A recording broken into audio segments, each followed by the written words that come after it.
বিসমিল্লাহির রহমানির রহিম।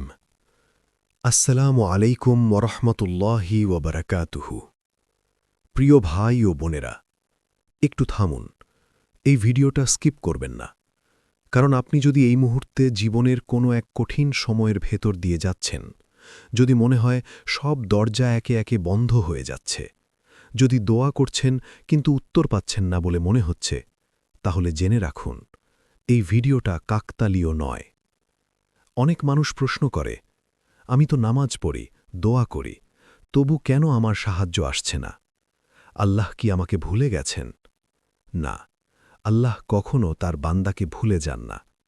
কিন্তু সত্যটা হল, আল্লাহর সাহায্য সবার উপর একইভাবে নেমে আসে না।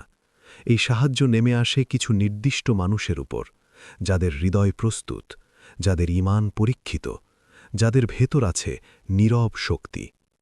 আজ আমরা জানব এমন 5 ধরনের মানুষ, যাদের ওপর আল্লাহর সাহায্য নেমে আসে, নীরবে, গভীরে, কিন্তু এমনভাবে যা জীবন বদলে দেয়।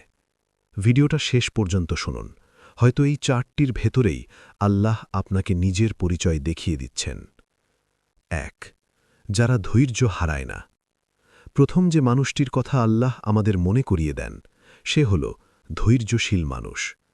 এই মানুষগুলোর জীবন কখনোই সহজ হয় না। তাদের পথে ফুল কম, কাঁটা বেশি। তারা এমন কষ্টের ভেতর দিয়ে যায়, যে কষ্ট অন্য কেউ দেখেও বুঝতে পারে না। তারা রাতে একা থাকে, নিজের বালিশ ভিজিয়ে কাঁদে, কিন্তু দিনের আলোয় কারো সামনে ভেঙে পড়ে না। কারণ তারা জানে সব কথা মানুষ বুঝবে না, কিন্তু আল্লাহ বুঝেন। এই মানুষগুলো চিৎকার করে অভিযোগ করে না, ফেসবুকে নিজের দুঃখের গল্প লেখে না, মানুষের দরজায় দরজায় ঘুরে সহানুভূতি খোঁজে না, বরং তারা নীরবে আকাশের দিকে তাকিয়ে বলে, হে আল্লাহ, তুমি জানো। এটাই ধৈর্য। ধৈর্য মানে এই নয় আপনার কষ্ট নেই। ধৈর্য মানে এই নয় আপনি ব্যথা অনুভব করেন না। ধৈর্য মানে হল ব্যথা বুকে নিয়েও আল্লাহর উপর অভিযোগ না করা।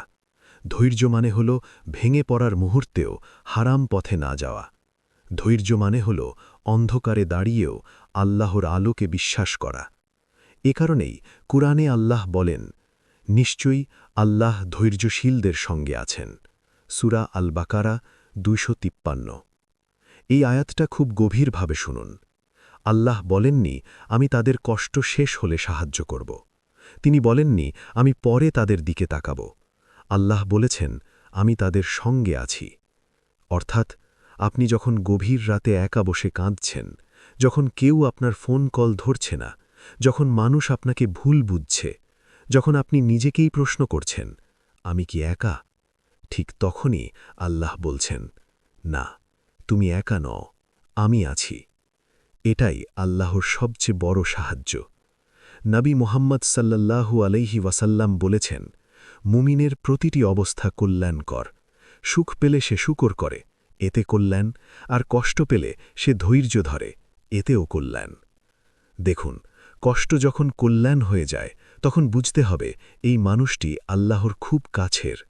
কারণ আল্লাহ সবাইকে ধৈর্যের পরীক্ষা দেন না। এই পরীক্ষা আসে তাদের কাছেই, যাদের ভেতরে শক্ত হৃদয় আছে, যাদের ভেতরে ঈমানের শিকড় গভীরে প্রথিত।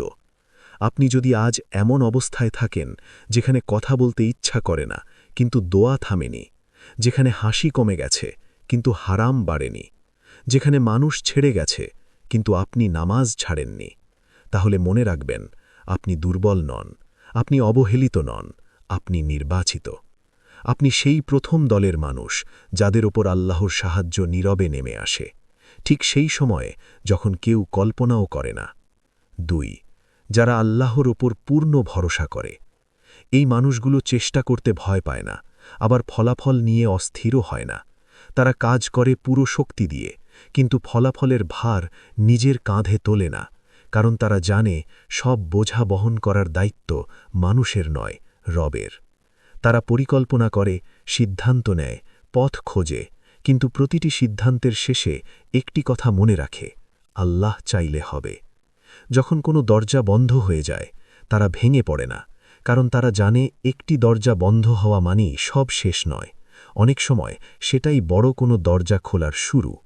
তারা মানুষের উপর ভরসা করে একদিন আঘাত পেয়েছে, তাই এখন তারা মানুষের বদলে আল্লাহর ওপর ভরসা করে শান্ত থাকে, কারণ মানুষের মন বদলায়, কিন্তু আল্লাহর ওয়াদা বদলায় না।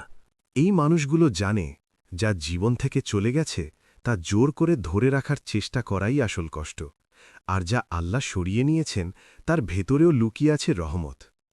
তারা দেরিকে প্রত্যাখ্যান মনে করে না, তারা দেরিকে প্রস্তুতি মনে করে। যখন রাত গভীর হয় আর চিন্তাগুলো মাথার ভেতর শব্দ করে, তারা হিসেব কষতে বসে না আমার কি হবে। তারা শুধু এটুকু বলে আমার আল্লাহ আছেন, আর তিনিই আমার জন্য যথেষ্ট। তাই সবকিছু হাতে না থাকলেও তারা আতঙ্কিত হয় না, কারণ তারা জানে সবকিছু হাতে থাকা মানুষের কাজ নয়, বরং সবকিছু আল্লাহর হাতে থাকাই নিরাপত্তা। যখন দুশ্চিন্তা তাদের ঘিরে ধরে, তারা অভিযোগে মুখ খোলে না, তারা সিজদায় মাথা রাখে। তারা বুঝে গেছে দোয়া মানে আল্লাহকে নিজের সমস্যার কথা মনে করিয়ে দেওয়া নয়, দোয়া মানে নিজের হৃদয়কে শান্ত করা, নিজের ভয়কে আল্লাহর হাতে তুলে দেওয়া। তাই তারা হারাম পথে শর্টকাট খোঁজে না, কারণ তারা জানে যে রিজিক আল্লাহর পক্ষ থেকে আসে, তা কখনো হারামের দরজা দিয়ে আসে না। মানুষ চলে গেলে তারা ভেঙে পড়ে না, সম্পর্ক ভেঙে গেলেও তারা শেষ হয়ে যায় না, কারণ তারা জানে মানুষ হারানো মানে সব হারানো নয়। আসল ক্ষতি তখনই যখন আল্লাহর উপর ভরসা হারিয়ে যায়। এই মানুষগুলো কিছু না পেলেও হতাশ হয় না, কারণ তারা বিশ্বাস করে যা আজ পায়নি তা হয়তো কাল পাবে, আর যদি দুনিয়াতে নাও পায়, আখেরাতে আল্লাহ এমনভাবে পূরণ করবেন যা কল্পনাও করা যায় না। তাই তারা শান্ত থাকে, দৃঢ় থাকে, অদৃশ্যভাবে শক্ত থাকে। আর ঠিক এই ভরসার কারণেই এমন মানুষের ওপর আল্লাহর সাহায্য নীরবে নেমে আসে, ঠিক তখনই যখন পৃথিবী বলে অসম্ভব আর আসমান বলে হয়ে গেছে। ৩. যারা গুনাহের পরও আল্লাহর দিকে ফিরে আসে। এই মানুষগুলো নিখুঁত নয়, কিন্তু সৎ। তারা কখনো দাবি করে না আমি পাপহীন, বরং তারা স্বীকার করে আমি দুর্বল, আমি ভুল করেছি। তারা জানে মানুষ হওয়ার অর্থই হল হোঁচট খাওয়া, কিন্তু মুমিন হওয়ার অর্থ হল হোঁচট খেয়ে মাটিতে পড়ে না থাকা। তারা গুনাহ করে বসলে সেটাকে স্বাভাবিক বানিয়ে ফেলে না, অজুহাত খোঁজে না, নিজেদের ভুলকে সুন্দর নাম দিয়ে ঢেকে রাখে না, বরং তারা ভেঙে পড়া হৃদয় নিয়ে আল্লাহর দরজায় দাঁড়ায়। অনেক সময় চোখের পানি আগেই ঝরে যায়, কথা পরে আসে, আর সেই নীরব কান্নার ভেতরেই তারা বলে হে আল্লাহ, আমি হেরে গেছি, তুমি জিতিয়ে দাও। এই মানুষগুলো জানে গুনাহ আল্লাহকে দূরে ঠেলে দেয়, কিন্তু তাওবা আল্লাহকে কাছে টেনে আনে। তাই তারা নিরাশ হয় না, কারণ তারা কোরআনের সেই ডাক শুনেছে, হে আমার বান্দারা, যারা নিজেদের ওপর জুলুম করেছ, আল্লাহর রহমত থেকে নিরাশ হও না। তারা বোঝে এই আয়াত শুধু পড়ার জন্য নয়, বাঁচার জন্য। যখন শয়তান কানে কানে বলে তুমি তো অনেক দূরে চলে গেছ, এখন আর ফেরার দরকার কি, তখন তারা মনে করে আল্লাহর দরজা কখনো বন্ধ হয় না, শুধু মানুষই ফিরে আসতে দেরি করে। তারা জানে তাওবা মানে শুধু মুখে আস্তাগফিরুল্লাহ বলা নয়, তাওবা মানে হল নিজের ভেতরের অহংকার ভেঙে ফেলা, নিজের ভুলের দায় নেওয়া, আর আল্লাহর সামনে মাথা নত করা।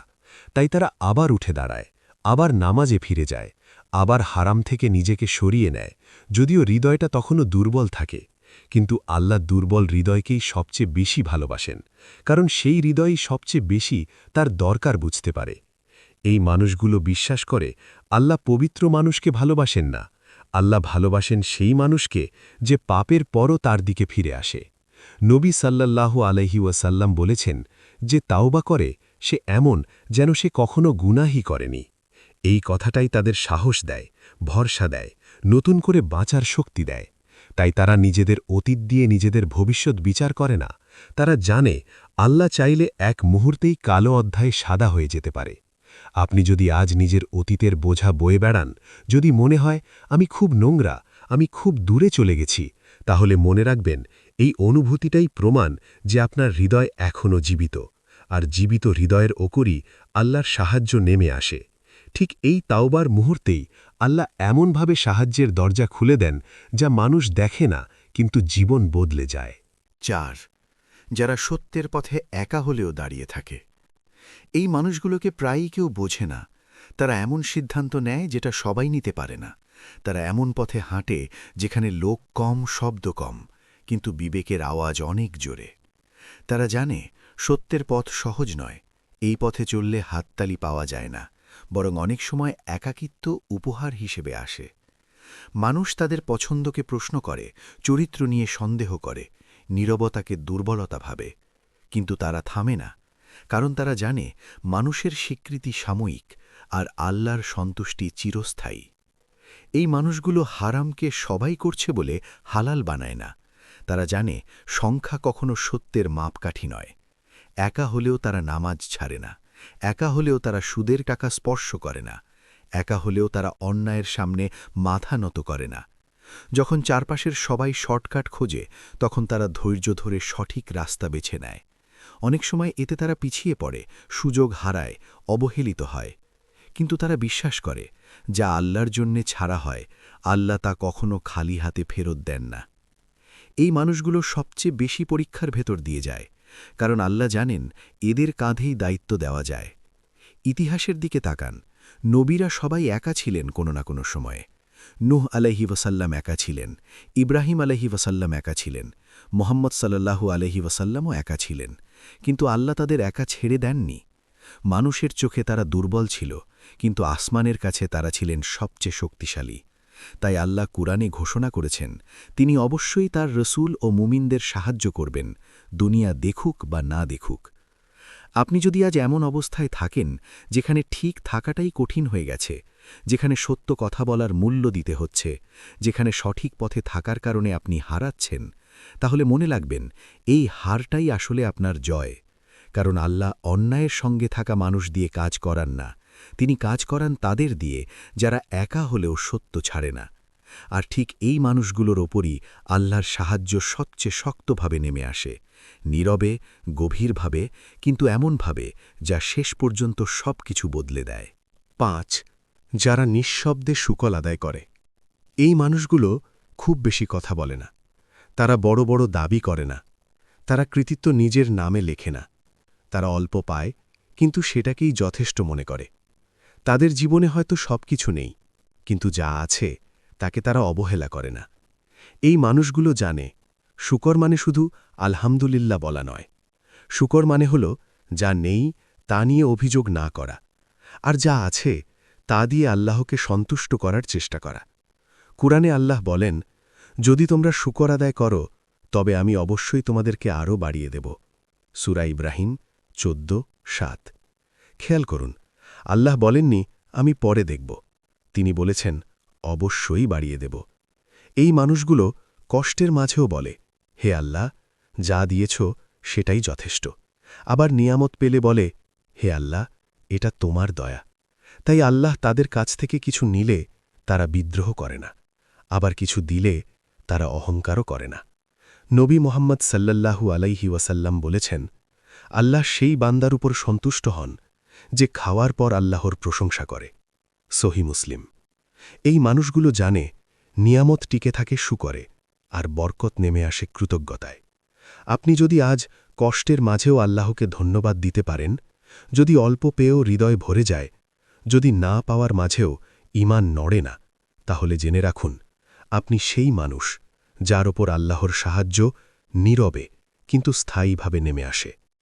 প্রিয় ভাই ও বোনেরা, আজ আমরা জেনেছি আল্লাহর সাহায্য আসে এলোমেলোভাবে নয়, এটা আসে ধৈর্যশীলদের ওপর, তাওয়াক্কুলকারীদের ওপর, তাওবাকারীদের ওপর, আর সত্যের পথে একা হলেও যারা দাঁড়িয়ে থাকে তাদের ওপর। এখন প্রশ্ন একটাই, আপনি কোন দলের মানুষ? হয়তো আপনি সবগুলোই নন, কিন্তু যদি একটি পথেও আপনি চেষ্টা করেন, আল্লাহ সেটাকেই আপনার জন্য সাহায্যের দরজা বানিয়ে দেবেন। মনে রাখবেন, আল্লাহর সাহায্য মানে সব সমস্যার সাথে সাথে শেষ হয়ে যাওয়া নয়। আল্লাহর সাহায্য মানে সমস্যার ভেতরেও শক্ত হয়ে দাঁড়ানোর ক্ষমতা। আপনি যদি আজ ভেঙে পড়ে থাকেন, যদি মনে হয় আর পারছেন না, তাহলে এই কথাটা মনে রাখবেন, যে আল্লাহ আপনাকে পরীক্ষা দিচ্ছেন, তিনিই আপনাকে সাহায্যও দেবেন।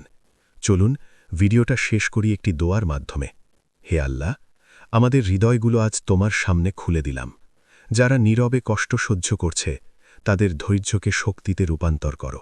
যারা ভরসা করতে গিয়ে ক্লান্ত, তাদের তাওয়াক্কুলকে শান্তিতে বদলে দাও। যারা গুনাহের ভারে নুয়ে পড়েছে, তাদের তাওবা কবুল করে নাও। আর যারা একা হলেও সত্যের পথে দাঁড়িয়ে আছে, তাদের পাশে তুমি নিজেই দাঁড়াও হে আল্লাহ। হে রব, আমাদের এমন সাহায্য দাও যা মানুষ দেখবে না, কিন্তু আমাদের জীবন বদলে দেবে। আমাদের শেষ নিঃশ্বাস পর্যন্ত তোমার ওপর ভরসা রেখে বাঁচার তৌফিক দাও। আমিন।